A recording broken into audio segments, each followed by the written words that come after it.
Hello. In all the clips that we have discussed so far, we have assumed that we have been dealing with linear systems and linear controllers, and hence we have discussed the analysis tools and the design tools that are suitable for linear systems and linear controllers. However, strictly speaking, linear system is an idealization. It depends on the assumption that the systems obey superposition and scaling, and no physical system in practice exactly obeys the laws of superposition and scaling that are demanded for the system to be classified as a linear system. It is generally only an approximate model, but if we are lucky, the approximation is going to be quite good. So, in the limit that the approximation is quite good, then we can adopt all the tools that we have looked at over the last several lectures in order to design and analyze control systems for such linear plants. But as I stated just a few minutes back, all plants almost without exception are nonlinear. In general, there will always be some element associated with the plant that would introduce nonlinearity, but it may be that that element's effect is sufficiently small that we can ignore it. However, it still remains a fact that the plant is a nonlinear one. Likewise, even at the time of implementation of control, there are several elements that would be part of the control loop whose role we have ignored up to this point, but which also contribute to nonlinearities in the control loop. So, it is therefore only natural for us to wonder and worry about what these nonlinearities might do to our linear control system. So, we have these unavoidable ubiquitous nonlinearities associated with all plants, all physical plants, and we also have nonlinearities associated with the implementation of our control systems, but so far we have only discussed tools to deal with linear systems, and so it is natural for us to be worried as to how one might be able to cope with these ubiquitous nonlinearities that are going to be there in our control systems. So, this clip therefore is devoted to a tool which allows us to analyze, albeit approximately, the effect of nonlinearities on our control systems, and this tool is what is known as a describing function. So, we shall first start by cataloging the different nonlinearities that our control system would have, and subsequently try to ask ourselves if there is some way whereby we could come up with a tool which can be used to analyze all these, the effect of all these different nonlinearities on our feedback control system. The analysis will not be exact, but even an approximate analysis is quite useful in practice, and hence describing functions plays a central role in analysis of the effect of nonlinearities on our control systems when we have, especially when we have assumed during the design phase that our systems are all linear. So, I have shown here the familiar control block diagram comprising the control and the plant and a feedback loop wrapped around it by tapping into the output of the sensor which measures the variable x. Now, the controller C is, as I discussed, generally an electronic system, maybe with a cascaded electromechanical subsystem such as an actuator, and then you have a physical plant such as a robot or some other mechanical or chemical or electrical system to be controlled. So, let us start from the controller end and start to catalog the different nonlinearities that might exist in our control system. The most obvious and simple nonlinearity which we have also visited in the past is that of saturation. So, we have the control signals that are generated by this electronic subsystem, but the voltage output of these electronic subsystems is necessarily limited. So, if you plot the input output relationship, the output voltage of the controller will follow the commanded input voltage up to a certain value, but after that the output cannot change. So, there are limits to the extent within which we can generate control efforts as a result of a saturation voltage that exists for our electronic subsystem. So, the input output relationship for a saturation nonlinearity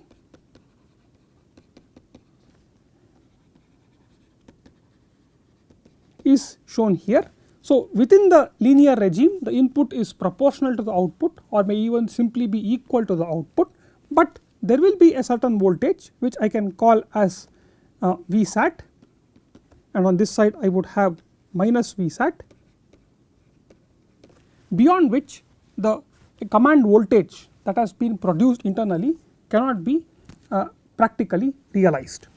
Now, if we realize this controller digitally, then we have of course the nonlinearity associated with quantization. So, our voltages can only change in discrete steps. So, the input output relationship for that kind of a nonlinearity looks something like this. So, our voltage, the output, can only change in steps. So, this kind of a nonlinearity is called quantization. On this slide I have marked out a lot of empty graphs and we are going to progressively fill them up with various nonlinearities that one commonly encounters in a control system. So, if we come from the controller, we generally have an electromechanical element such as a relay. So, a relay's input output relationship would look something like this. So, when the input is greater than 0 it assumes a certain value, and when input is less than 0 it assumes a negative value of the same magnitude. So, I can assume that the magnitude is plus d on one side and minus d on the other side. So, there is a jump discontinuity at the input value equal to 0. So, this is called a relay. So, often people use relays in feedback control systems, though generally these elements are avoided in linear systems because they are inherently nonlinear. However, no relay is actually ideal in its operation. So, when it has to change from its negative value to a positive value, the input actually has to exceed a certain positive threshold before the state, the output of the relay changes from minus d to plus d. Likewise, when the output has to change from plus d back to minus d, although ideally this should happen just as the input becomes slightly negative, once again in practice there is a certain threshold for the negative value of the input only beyond which the output will change from a positive value to a negative value. So, therefore, if I were to plot the input output relationships of a practical relay, then I would have the output at minus d, but up to some positive value of the input, at which point it changes its sign to plus d, and then once again if we are changing the input from a positive value to a negative value, there is a certain threshold negative value up to which it stays put at plus d, and then subsequently the state of the switch changes. So, a switching behavior that shows this offset both in the positive direction as well as the negative direction results in hysteresis in switching. So, hysteresis is another common nonlinearity that we encounter in control systems. Subsequently, our electromechanical element might have some smooth nonlinearities. So, all the nonlinearities that I have drawn so far have discontinuities at one point or another, but such discontinuities may not exist, but still the element may be nonlinear. So, for instance, if we have an input output relationship that looks something like this for our electromechanical element, then this would constitute a smooth nonlinearity.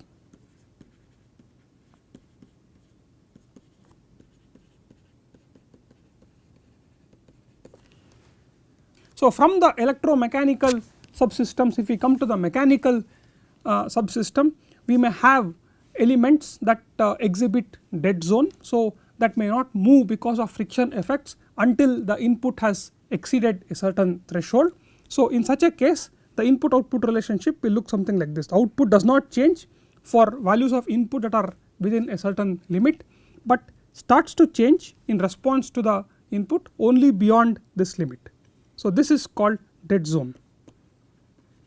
And systems where friction plays a major role often exhibit dead zone, because friction prevents objects from moving smoothly when the applied forces or displacements are small. Then there is one other nonlinearity which is associated with gears. So if you have two gears, one which is driving and the other one which is driven, there will invariably be some gap between the teeth of the meshing gears. Now because there is this gap, the driven gear will not move until the driving gear closes this gap and then starts to push it. So for instance, if this is the driving gear and this is the center about which the gear is rotating, and this is a driven gear and this is the center about which the driven gear is rotating, it is only when the gear tooth closes this gap that I am shading now and then makes contact with the driven gear will motion happen. Likewise, when the motion is reversed, once again you have to have the contact of the driving gear tooth happen with that of the driven gear tooth before we see motion at the output, or before we see motion for the driven gear. So in such a case, the input output relationship looks something like this. So when the input is within a certain magnitude, so up to the point where the driving gear makes contact with the driven gear will not move, so the output will remain at 0. Once contact has been established, it will move in accordance with the provided input. And now suppose we reverse the sign of motion or direction of motion, then there will be some distance up to which it will once again not move, and then subsequently it will start to move. So until the tooth here, until this tooth starts to make contact with the driven gear's tooth, there will be no motion. Subsequently when the contact happens, the driving gear can push and transfer power to the driven gear. So the input output relationship will look like a straight line, and the same thing will repeat in the negative direction as well. So this kind of input output relationship is called backlash.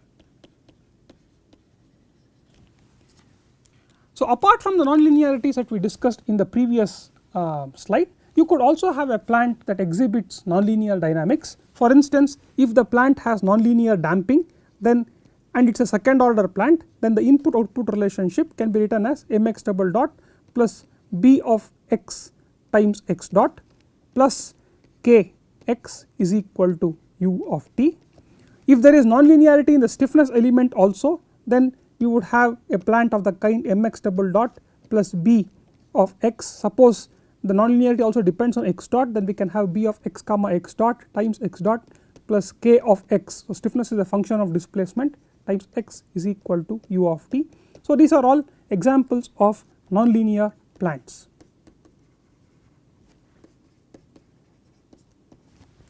So if we look at this example and then revisit the examples that we looked at in the previous slide, namely the one that I am showing now, you notice the formidable challenge that we are confronted with when we are interested in analyzing the effect of all these different nonlinearities. Why is it a challenge for us to analyze the effect of these nonlinearities? It is simply because of the extremely disparate nature of these nonlinearities. In one case it is quantization, in another case it is relay, there may be hysteresis, there may be backlash, and there is really nothing that connects one to another. Sometimes you can classify these nonlinearities as hard nonlinearities because you have these jumps in the input output relationship, and soft nonlinearities such as the one that I have shown in the bottom left corner, but beyond that there is not too much that ties them together. So coming up with a tool that will allow us to analyze the effect of all of these nonlinearities is therefore somewhat of a formidable challenge, because there is nothing really that ties these nonlinearities together and allows us to therefore come up with a single tool that can handle all of the effects of all of these nonlinearities. So it is in this state where we are helplessly looking for a tool that allows us to analyze the effect of all these disparate nonlinear effects that will commonly exist in most control systems that we design, that we try to derive inspiration from the linear system analysis that we have undertaken over the last several lectures. Can we bank on some way to characterize these nonlinearities that are based on what we have already seen in the past. So how would we characterize, for instance, a linear system? Can we draw some lessons from the way a linear system might be characterized and use that to characterize all these non-linearities? That is the question that we are trying to answer, and the answer to that question essentially is that one such tool that allows us to extend in some sense the analysis techniques for linear systems to nonlinear systems are describing functions. So let us get back to this question, how would we characterize a linear system? So if you have a linear system whose model you wanted to obtain, it could either be a time domain model or its frequency domain model, what would we do? We would first apply an input and obtain its response, and by looking at the response we try to obtain the dynamics of this linear system. If you wanted to obtain its transfer function in particular, let us say, what would we do? Then we would first apply a broadband input such as a step input or an impulse input or a white noise input, look at the response and then take the Fourier transform of the response and the Fourier transform of the input, and the ratio of the Fourier transform of the response to that of the input gives us the transfer function of this linear system. So what kind of inputs are possible? It so happens that in case of linear systems any input can be applied provided it is a broadband input, because we should obtain the frequency response of the plant ultimately. So any particular input is okay. As I said, we could apply step inputs or impulse inputs or white noise inputs. We could also apply sinusoidal inputs, but sinusoidal inputs give us the response of the plant at only one frequency, namely at the frequency of oscillation of that sinusoidal signal. So one thing that we can do therefore, if we are applying sinusoidal inputs, is to sweep that sinusoidal frequency. So we apply a sinusoidal input and sweep the frequency over a wide range starting from 0 up to whatever frequency we are interested in order to obtain the magnitude of response and the phase of response of our physical system to these inputs at different frequencies, and from that we can even graphically obtain the transfer function of our physical system. So this is what we do in case of linear systems, and the obvious question is, can we do exactly the same thing in the case of nonlinear systems? So we have all these nonlinear systems with variety of really unconnected input output relationships. Can we also choose to characterize these nonlinearities in a manner similar to what we do in case of linear systems? Well, it turns out that there are two important problems associated with uncritically extending whatever we might do in case of linear systems to the case of nonlinear systems. For one thing, unlike in case of linear systems where the response to any one input can be employed to predict the response to a different input, in case of a nonlinear system the responses to one input are not necessarily related to the response to a totally different input. So it is not possible for us to predict quantitatively what the response to a different input would be if you are given the response to any one input. So it is not possible therefore to have this freedom associated with linear systems where we can apply any input we want and then use the response to that input to characterize that system. We have to fix a particular input. So it cannot be either a square wave or a impulse or a white noise input or a sinusoidal signal. It has to be one of these signals. So this is the first problem. So we cannot choose to apply any input and then use the response to characterize the systems. We have to be canny and judicious in choosing the kind of input that we need to apply and subsequently characterize the response of these systems. The second challenge is with the fact that the response of a nonlinear system is dependent on the amplitude of the input.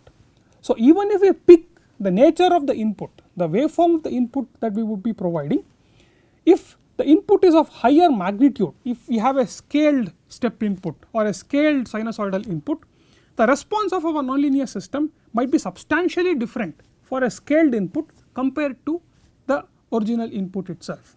So for instance, if we take the first example of a saturation nonlinearity, if the input to this nonlinearity has a amplitude that is less than or equal to Vsat, so we have an input whose amplitude is less than or equal to Vsat, then the output will also be a sinusoidal signal of exactly the same amplitude or its amplified version depending on the slope of the input output relationship in the linear region of our saturation nonlinearity. So, this is the case when the amplitude A. So, this is the input as function of time and is the output as function of time. So, if A is less than Vsat, then the output will look also sinusoidal. On the other hand, if A is greater than Vsat, so if A is greater than Vsat, then the response, the output of our nonlinearity will be clipped to a value of Vsat. So, it will look something like this. So, it will change in a manner that is similar to how the input is changing only within the linear regime of the saturation nonlinearity, and subsequently it will get clipped. So, if we apply the same sinusoidal input to this nonlinearity, the response, the appearance of the response of that element is different depending on the amplitude of the input. So, if the amplitude is less than Vsat, we have the same signal, we have the output looking exactly identical to the input, or perhaps the output would be a scaled version of the input at best. On the other hand, if the amplitude of the input is greater than the saturation voltage, then we will have clipping of the input. So, the output will be a clipped sinusoidal signal. Hence, unlike in case of linear systems, in the case of nonlinear systems, the response is also dependent on the magnitude of the input. So, we have these two additional constraints associated with the analysis of nonlinear systems, or extending the analysis that we perform for linear systems to that of nonlinear systems. We have the fact that in case of nonlinear systems, the response to any one input might not look like the response to a different input, and secondly, the response to the same input provided but of much larger magnitude might be different compared to the response to that particular input itself. So, what we have to do therefore is first determine which input we would provide in order to characterize our nonlinearities. Subsequently, we have to study the effect of this input also as function of its amplitude or its magnitude. So, both these have to be done. The first question is, which input do we go with? So, we have a set of candidate signals that we can provide as inputs to our nonlinear elements. We could provide step inputs, we could provide triangular inputs, we could provide impulse inputs, or white noise inputs, or sinusoidal inputs. Which of these do we provide? Now, to answer this question, we need to first ask ourselves which of these different inputs or signals are important to us as control engineers. And to answer this second question, we need to first ask ourselves that between the two things that we as control engineers are concerned about, namely performance and stability, which of these two is more important to us? Of course, we get paid for achieving certain performance specifications, but if we are unable to stabilize our closed loop system, then there is no point in talking about achieving certain performance specifications. So, between achieving performance specifications and stability, making sure that our closed loop system is stable is decidedly more important, and therefore analyzing what these nonlinearities might do to the stability of our closed loop system rather than to performance is therefore of paramount importance, because in case of performance we can also choose to over design a little bit. In case we are concerned that these nonlinearities might deteriorate our performance in terms of rejection of disturbances or achieving robustness to plant uncertainty, we can always over design. We can choose a slightly higher loop gain than what has been specified to us in order to account for the possibility that these nonlinearities might compromise performance a little bit. So, what is therefore clearly of greater importance to us as control engineers, as control designers, is the stability of the closed loop system and what effect these nonlinearities might have on the stability of our closed loop system. Now, when we talk of stability, we would be concerned about stability of the closed loop system when the closed loop poles are very close to the imaginary axis. in which case the damping factor of our closed loop system would be very small, or in other words the phase margin of the open loop system would be very small.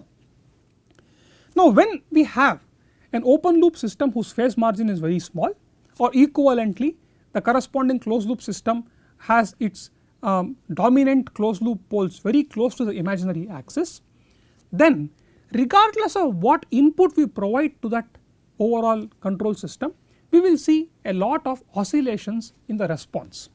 That is because if the phase margin is very low, then the closed loop damping coefficient will be very small, and therefore regardless of what input we provide, there will be a transient response which will take a very long time to settle down. And in the limit that our closed loop system is on the threshold of instability, we would have the closed loop poles exactly on the imaginary axis, in which case no matter what input we provide to the closed loop system, we will have a persistent sinusoidal response of the closed loop system that does not die out at all. Therefore, in our attempt to determine which of the different candidate inputs to our nonlinearity are important and are worth providing from the point of view of control engineering, whatever I just talked about now clarifies which of these inputs is important, because at the threshold of instability, regardless of what input we provide to our closed loop system, we will always have a sinusoidal response for the closed loop system. We might either have a decaying sinusoid in case the damping is there but is of small magnitude, or a persistent sinusoid when the damping is not there at all. Hence clearly from the point of view of stability of the closed loop system, it is a sinusoidal signal that is of paramount importance.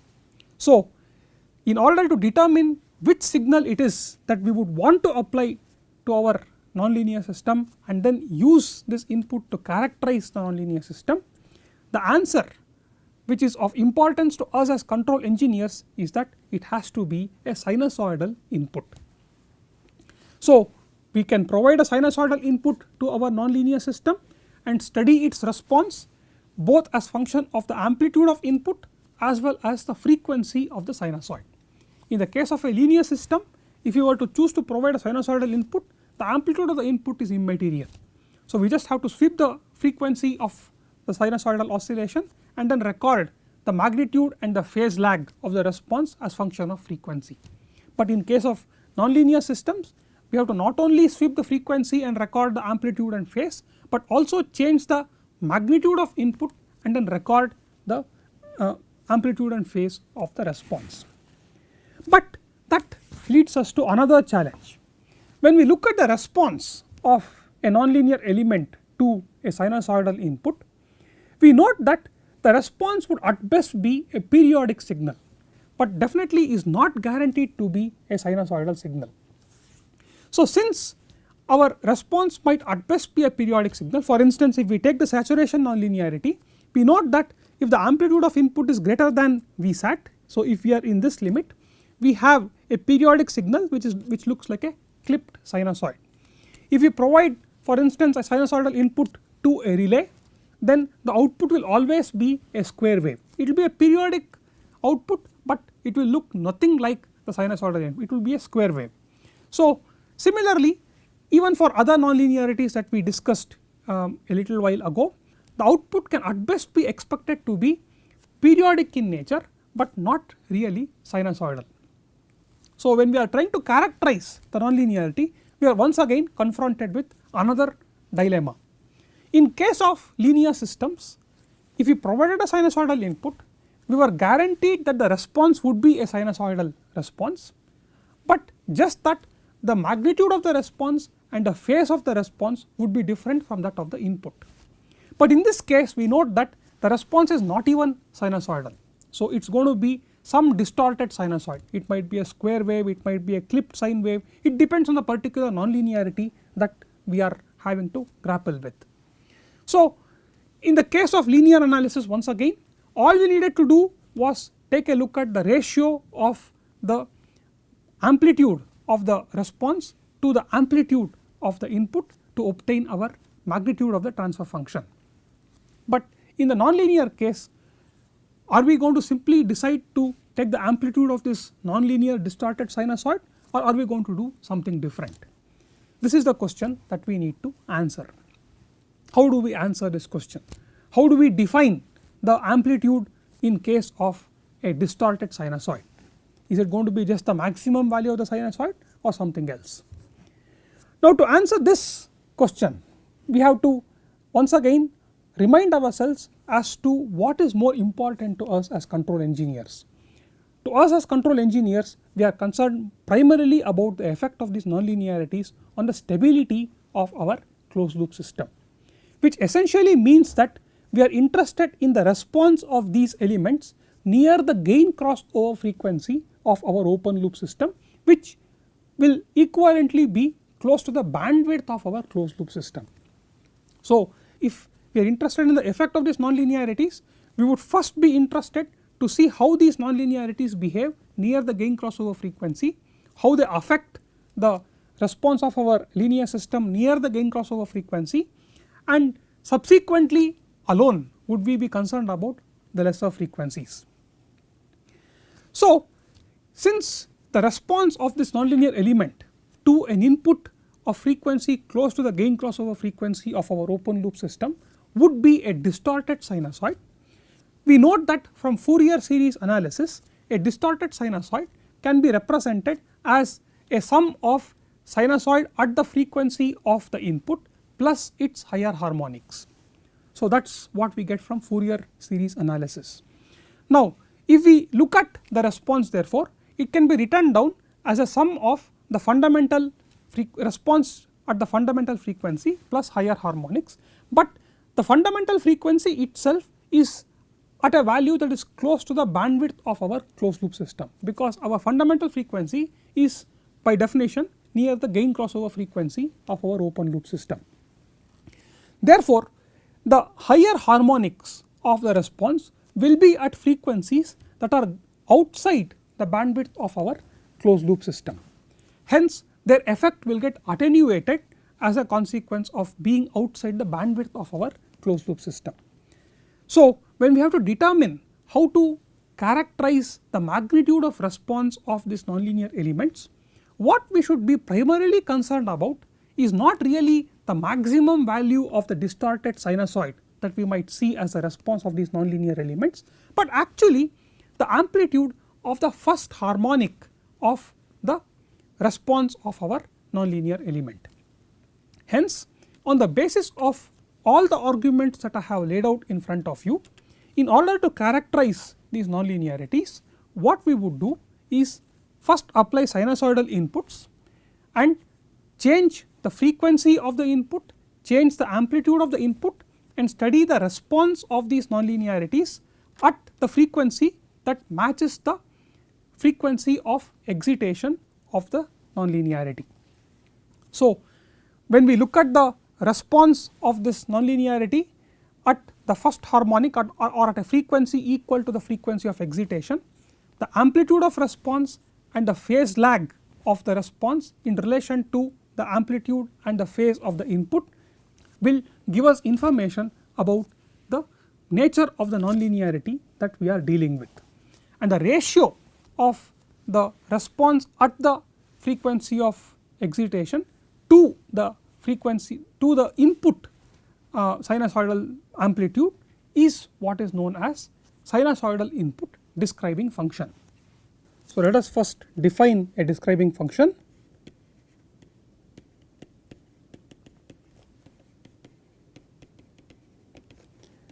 The relationship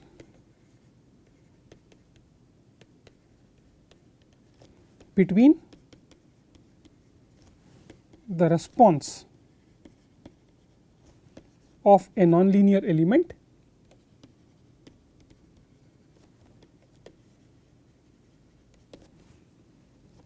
at the frequency of the input to the input signal, input sinusoidal signal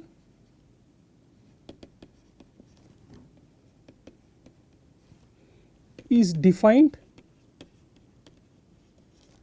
as the describing function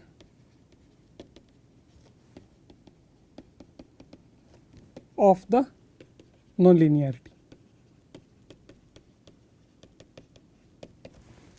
So, as I said, in general we would have the response of the nonlinearity to be a periodic signal x of t, and that can be written as sigma a k sin k omega naught t, where omega naught is the frequency of the input sinusoid and k goes from 0 to infinity, plus sigma b k cos k omega naught t, once again k goes from 0 to infinity. This is the general response of a nonlinear element to a sinusoidal input. This represents essentially a periodic signal of frequency omega naught, which is equal to the frequency of the input sinusoid.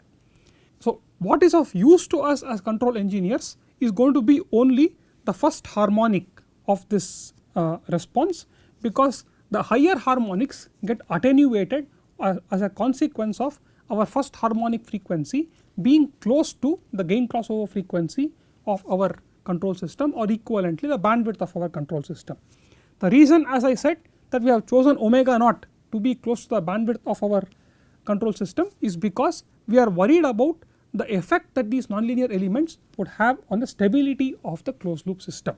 So, what we are interested in therefore is in the terms A1 and B1, the first harmonic components, and if you notice we would have A1 to be given by 1 by pi integral 0 to 2 pi x of theta sin theta d theta, and B1 to be equal to integral 1 by pi integral 0 to 2 pi x of theta cos of theta d theta. And by definition our sinusoidal input describing function, or simply describing function for short, is given by A1 plus j B1.